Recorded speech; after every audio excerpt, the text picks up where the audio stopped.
Think those little emails prove anything? The squeak of his cheap leather shoes filled the silence in the courtroom. I just watched. For 3 years, my landlord, Mr. Peterson, had been my own private tyrant. He'd lose rent checks for a few days to justify a late fee. He'd bill me for building maintenance he never did. He tolerated my presence only because my rent-controlled unit was a thorn in his side, a relic he couldn't flip for a profit. Put up with it all for the location, telling myself the constant, low-grade anxiety was a fair price for a decent address. The breaking point came when I finally moved out.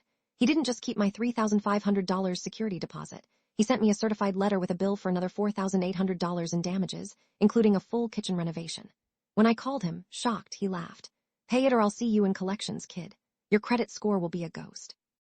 Something in me went silent. It wasn't a choice. It was a chemical reaction. My plan was methodical. I spent 2 weeks compiling everything, 36 time-stamped photos from my move-in day, every passive-aggressive email he'd ever sent, and bank statements showing a perfect payment history. The clever part came from his own laziness.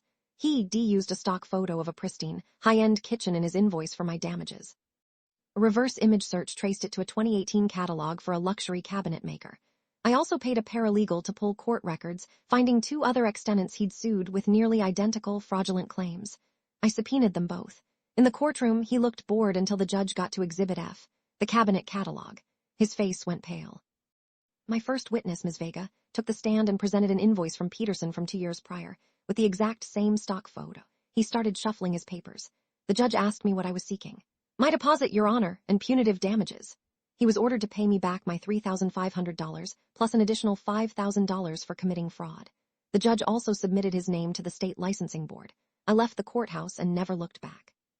That night, I used a sliver of the money to buy the most expensive steak in town, the kind of place he probably dreamed of eating at once he'd squeezed the last dime from his tenants. It tasted like quiet.